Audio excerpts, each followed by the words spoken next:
I think impact fees, even though they say they're just impact fees, it's just another tax. And taxes on business, anytime a business is going into business, when they go to open, when you have this astronomical fee that's tacked on top of it before you've even made any money, it's really tough to make that business work. Good example is I had a customer that was looking at in Battleground, opening a restaurant in Battleground, and the impact fees were so high because they were based upon how many seats you had. They were so high that he couldn't justify opening that restaurant because the profit margins are already slim as they are. Another example of impact fees is in homes. We charge these impact fees up front for you to build a house, but there has been no impact yet until people occupy that. So I'm not a proponent of impact fees. I think impact fees were just another way for governments, cities, or counties to initiate another tax on us that requires these businesses to have more overhead right off the bat when they need to have all the money that they can and all the sources and resources that they can to get their business up and running and started. It's really no impact when you're building the building.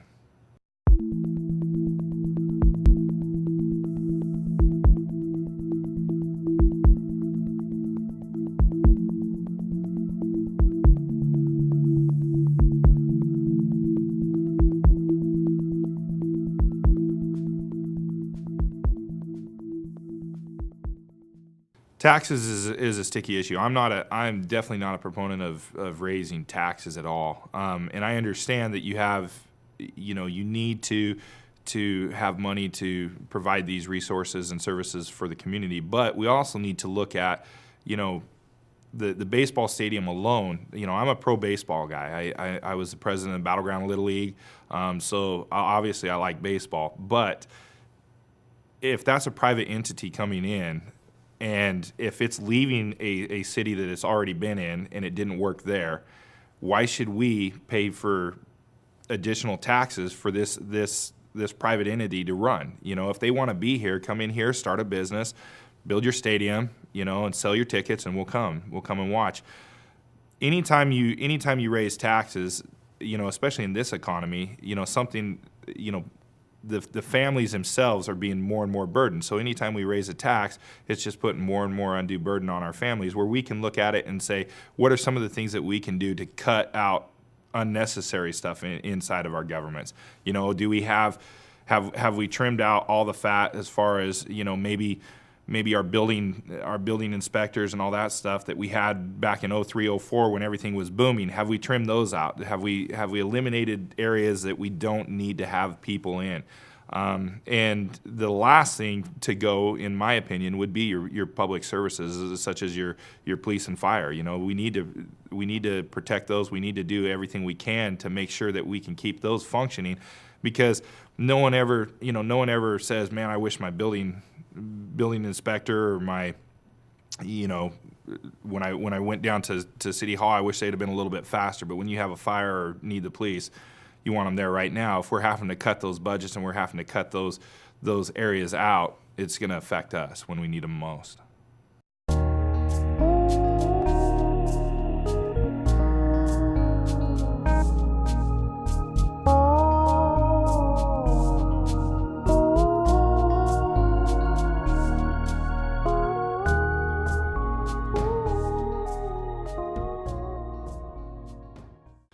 I think my position is we need to really look at our rapid transit system.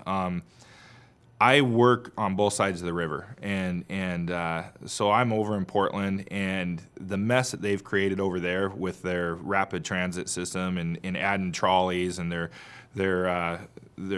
light rail lines, and Interstate Boulevard was a good example of that. You drive down to Interstate Boulevard because they added in their light rail line there, and it's a mess, and anytime we do that, we take out lanes, traffic is not going to decrease.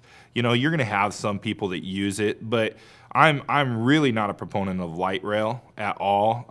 I think all we got to do is look to Gresham to see what light rail's done to that city and see how it's basically just become a feeder line for their gangs and violence and the stuff that's happening. It's gave them access to all of the cities. We put a light rail into Vancouver, and it's going to do the same thing here. It's going to be able to shuttle those people around. I think we do need, I'm not an anti-bus. I think it is important that we have some transit for those that want to use it and don't have cars but we really need to look at it because there's a lot of these buses that are driving around empty. So what's the cost at 4 miles a gallon or 5 miles a gallon that's costing us? And do we really want to take out lanes of a major road in Vancouver to put in more rapid transit? Or it doesn't make sense.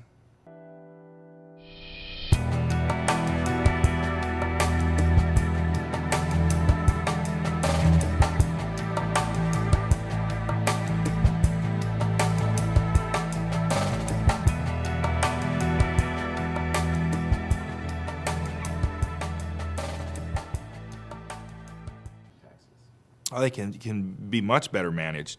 I think the problem we have in government is we got people running government that don't know how to run it.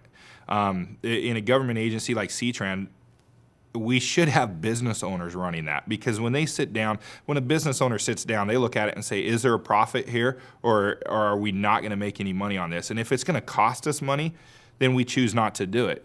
When I look at a project, anything that I'm doing, I don't do it for free, and I definitely don't do it for a negative. I don't pay to go to work. And so if we could look at it that way instead of saying, well, let's just raise taxes again to cover this, because we're going green. How green is that? It's definitely saving, it's saving a little bit, but it's not saving enough. The cost definitely doesn't outweigh the benefit that we're getting from it.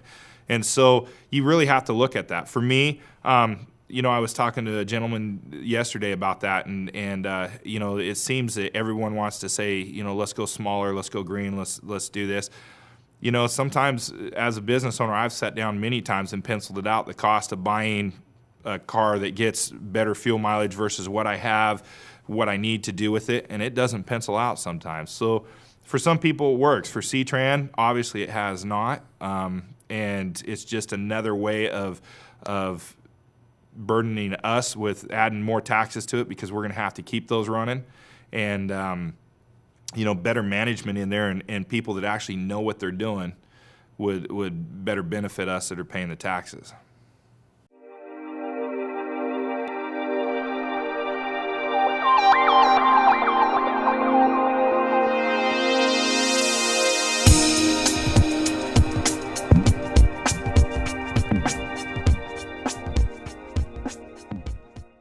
Absolutely not.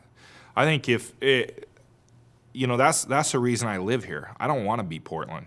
I moved to this side of the river for a specific reason, and I came from Central Washington. We had the opportunity to look at Portland, Seattle. We picked Vancouver for a reason, and then eventually moved out to Battleground in 2003. I don't support light rail at all. I think it's just another way for Portland to push it. I think Portland did a good job of pushing it, to get it expanded out into Hillsboro by not widening 26, and it did absolutely nothing for them. Now they're out there widening 26 out. So, I'm not a proponent of it. I think that they tend to say that it's going green and it's going to help, but when we look at what it's going to do, I think the negative effects far outweigh the positive effects of light rail. And by adding it to the Columbia River Crossing project, it just adds more money to that. We need a bridge. We need something, but we need to look at it and say, well, how can we cut out all these other pet projects out of it and get what we need? That's interstate traffic. The light rail does nothing for that. How can we make this more appealing to people to move here, to bring businesses here, if it's a bottleneck all the time? Now, my personal opinion, Oregon should pay for it all. There's a lot of us that are working over there paying 9% in their income tax. Cough it up, man, and we'll pay for the bridge just with what we pay over there. But I know that isn't going to work. Oregon, they're as broke as anybody, but but we need to make sure that these other things aren't tied to it and put in the least expensive but the best option that we can, and light rail is not it.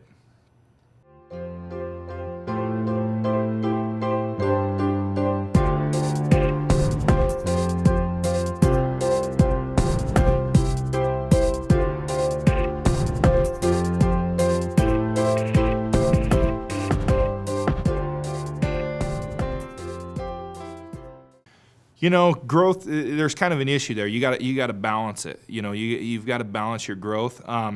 Growth is always good, but going back to business again, if you have too much growth in business, it can kill you, and you're not prepared for it. I think you have to manage what that growth is. Right now, I don't know necessarily that a bridge out at 192nd would benefit us. I think it would definitely grow. We'd have more growth there, but I think we'd benefit better of lessening the impact that we have right now with traffic and stuff like that by having the I-5 bridge done for sure, and maybe even something further up the line towards Woodland, Longview to cut stuff off there and send it across. The 192nd right now, if we put it in there, definitely there would be growth out there. But can we handle that growth right now, or do we need to just slowly, as it builds, put something in, more out towards maybe Camas, over to Troutdale area, that type of thing. The 192nd one's pretty close to 205.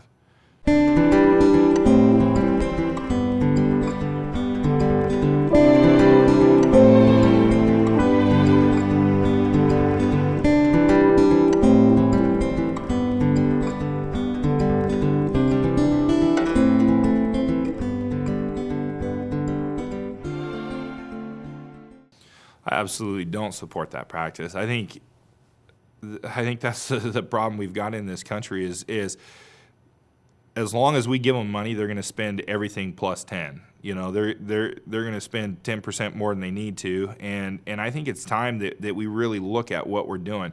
A good example is I had a customer, the state of Oregon to be exact, it called me to do a job, and I gave them a bid on this job, and then they called me back asking for the bid, and they told me, they said, if you don't exceed this amount, we won't have to get a second bid. Well, it was almost 50% more than what my original bid was. And I'm like, if you're out there telling these people this, and you're not going out there and you're not trying to treat it like it's your money, because when I elect you, I'm electing you to spend my money and to make sure that it's spent properly. And if you treat it like that, and you say, what can we get the best bang for our buck? How can we save money? How can we put money away for a rainy day when we're going to need it? If you treat it that way, then it'll be there. But we cannot continue to raise taxes and raise taxes and raise taxes because we don't have the money. We've got to learn to live within our means. We've got to learn to live within a budget, and we've got to stay below that budget, hopefully. And in the real world, in real jobs, you have an engineer at a hotel that's in charge of this big hotel and all the maintenance that goes with it. He gets bonuses based upon how much he stays under budget, and you give people incentives to do that and stay under their budgets and not just spend it, and we'll get along just fine. But when you go outside of that, the consensus is let's just continue to tax them, ask for bonds, ask for more taxes. And pretty soon, the people in this economy, how it is today, we can't afford to do that.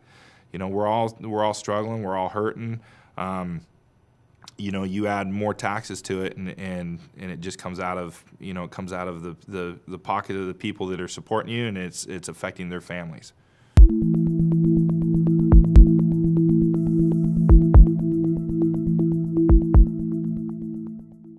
The main reason I'm running in Battleground, I ran once before in 2009, and Battleground's changed. It's changed a lot. I moved out there in 2003. I moved to Vancouver in 97. Battleground was a small town in 97. It's about 6,000 people. Battleground's no longer 6,000 people. We're pushing 18,000 people, and we've done a real poor job of marketing ourselves as a town and getting businesses to come into Battleground and invest in Battleground.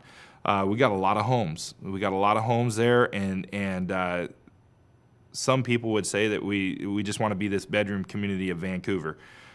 Me personally, I think, if we want to talk about going green, we want to talk about how to save money, let's get businesses into Battleground so we don't have to drive 15, 20 miles each way to go do business and shopping and to get our services. We are a big town now. If you compare us to some of the other towns around, I grew up in the central Washington area, and the town of Moses Lake and Wenatchee, and those towns are huge compared to Battleground as far as geographics are concerned and as far as the businesses that are there.